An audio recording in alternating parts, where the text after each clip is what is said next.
the fucking the massacre and the way some scenes were done, like when the cars were going everywhere, was fucking hilarious.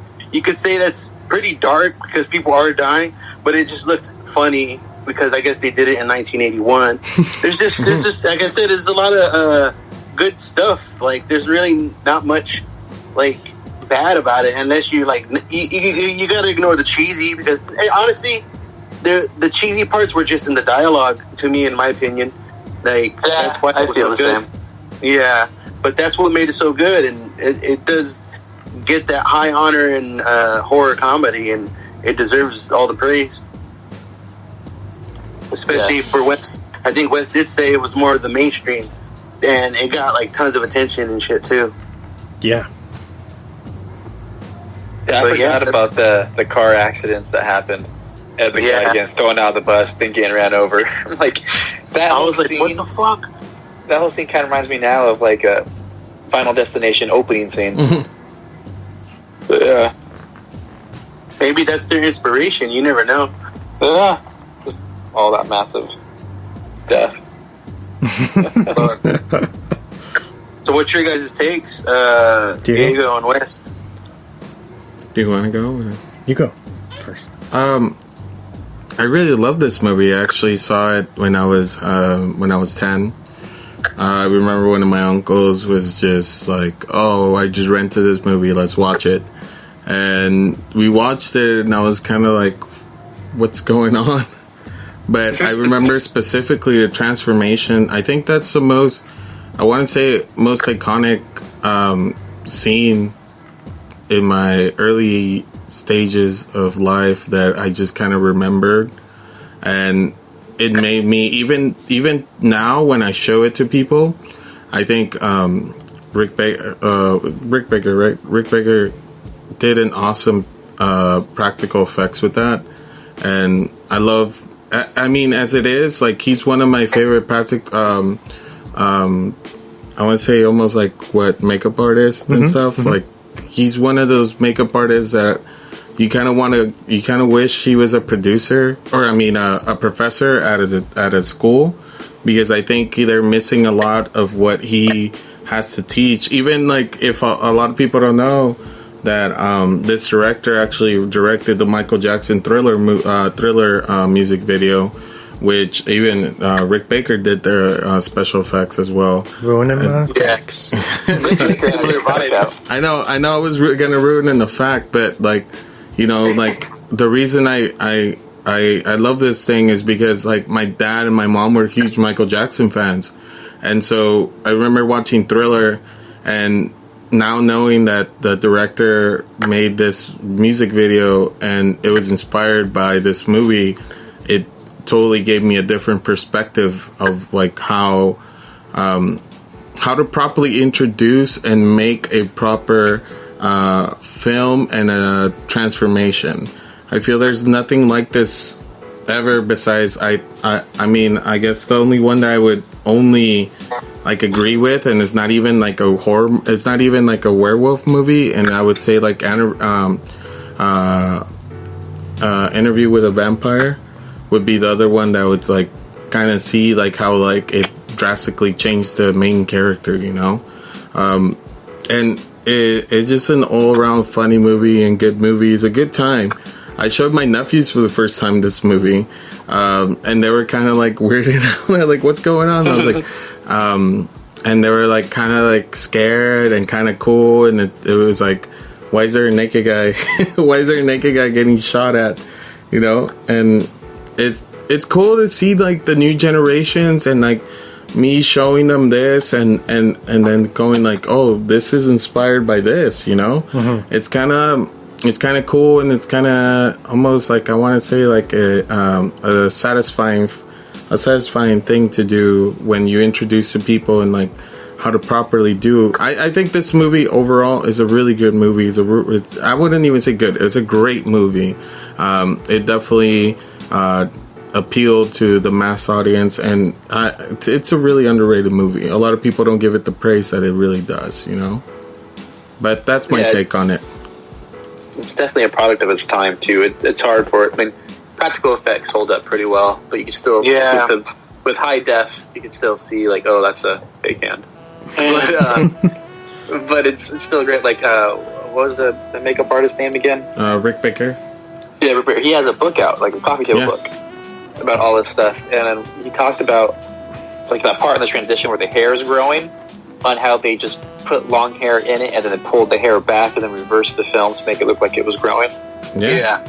So I was like, that, like, shit like that's fun to learn, especially about a movie like this. It was pretty well done, dude. For 1981, what else was the contender for Munster or just like anything like this? The Thing, maybe? Like that's at the time. Even the Thing was, I believe, post. Later, right? It was after. Yeah, it was after this.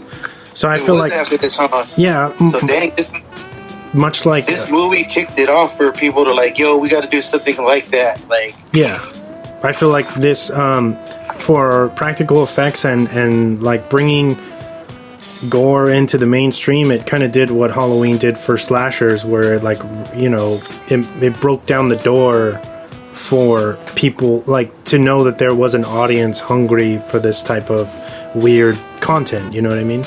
Yeah. like Chris said, he said it's a product of its time. And in the movie, you notice they use the environment well. Like the scene when they're in the subway, you could tell like London was going through the phase of like punk and techno. Like dudes had pink hair and weird fucking like spiked like hair and shit, like mohawks. Like you could see that. I don't know if you guys remember that, but that was in the movie.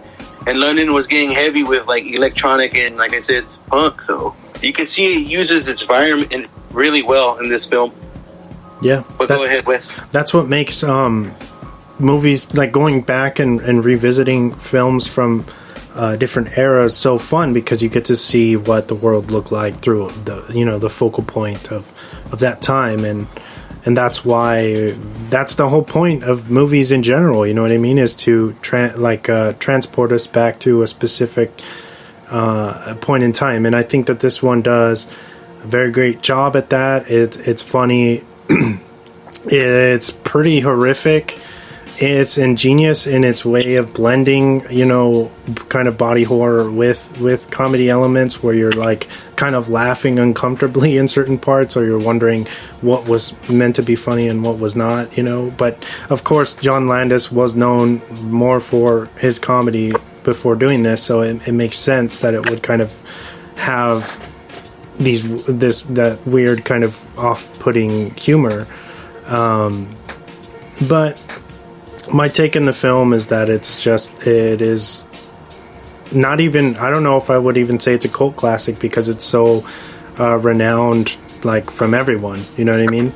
I think it's great in the way that it's created the mythos and kind of became like the backbone of what other werewolf films try to, how do you say, like, in kind of copy, in a sense. It's inspire.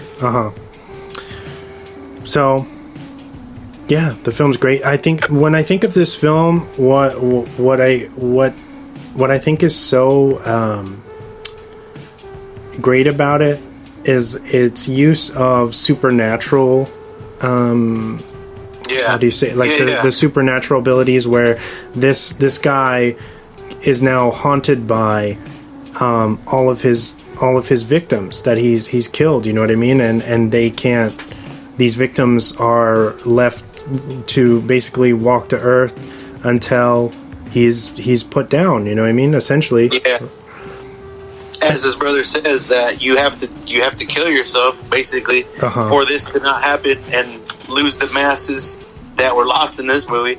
So that was very good twist. It wasn't just all werewolf. Like, they didn't just, it's a werewolf in London. Like, but it's not just basic like that. No, it went a little bit further. It's great. It uses like it plays with the moral compass. Like, you know what I mean. Of course, nobody wants to kill themselves or have to be taken out. But then it's like, but if you don't, then inevitably, unless you find a way to lock yourself up. Every full moon, you're going to commit mass murders, on down the road. So it becomes like a play in morality, like what does someone do in that situation? You know what I mean? Yeah. I guess because since he was in college, he just took that leap, and he was young and immature. You could tell, throughout the movie, when he was getting hit on by that nurse, I was just like, what the heck? It was just funny, dude. I was just like, come on, man. That's just the obvious signs. But it was good. Not much else. Not much wrong with the movie either. Just everything was very good, and they tried to push itself, I think. And they did really well. Do you guys have anything that stands out to you in particular? What's something iconic about this film? So one thing that stuck out to me was my favorite English badman that was in Snatch, and Alan Ford was the taxi driver, Bricktop. Oh yeah, okay. That I was like, no fucking way, and he got a small role, but usually he does appear in small roles, and I was really happy about that. I never looked at his movie history. I just knew he was a bad man in Snatch and Lock, Stock, and Two Smoking Barrels. So those are two of my favorite movies as well. That'd be sick to do a double feature on those. Not to stray away from this, but yeah. My takeaway is that I think this is the best looking werewolf ever. Yep. Besides, I'm talking about werewolf, not Wolfman, because I did love Benicio Wolfman, who makeup is done by the same guy. Yeah. So I think those two are two different kind of creatures, if you kind of want to really separate them. Yeah. So this werewolf to me is by far the best looking werewolf I've ever seen. And what if I would design a werewolf, it would be off of this one as a prototype. It for sure was the most disturbing. This fool just literally threw his clothes off because he was hot, and then he just you found him attractive? Started extending. Huh? You found him attractive? No, I like that. No, because it was just fucking weird. I was just like, what the fuck? I'm surprised they just went for that. Yeah, they would do some Hulk shit and rip through the clothes or something, but nah, they didn't go for that. Well, it's been done with Wolfman with that hairy chest, so yeah. I think they wanted something new and they got it. I really liked it, and it's terrifying. I mean, how cool would it be to be a Wolfman? Then you see oh shit, never mind, I don't want this. It hurts. From what I remember, I don't think the transformation scene was supposed to ever be that, because they really dwell in the transformation, and that's what makes it so unsettling. With how long you're really watching it happen, and I guess it wasn't ever supposed to be that long, but Landis was so fascinated with how well the Rick Baker's effects translated on screen that he wanted to keep it rolling. So that's because they were both fans of transformation and stuff, so they really wanted to emphasize, and I don't think we've ever seen something like this ever, up to that point. And I just want to, the thing that stood out was kind of I feel that at the end of the movie, they were trying to go with he's domesticated. Mm-hmm. But then because his girl was just calling him, and then he kind of was all right, calming down, his inner human being was coming out, his inner caring, and he was caring about her, but then it kind of snapped off, and he was just trying to lunge on her, and then the cops just shot him, and I think that was I think they tried to humanize the werewolf at the end, but I thought that was a really cool nod to human, because I think they try to humanize, especially nowadays, they try to humanize all the monsters, that we have at our disposal and stuff that we haven't created yet, but that were created back in the day. And now, and then that kind of was oh man, how far along with these guys with this, with even this small glimpse, this small second, this split second of him thinking about like, oh, this is the girl that I love, and then he's like, nope, I'm gonna go bite her head off. Yeah.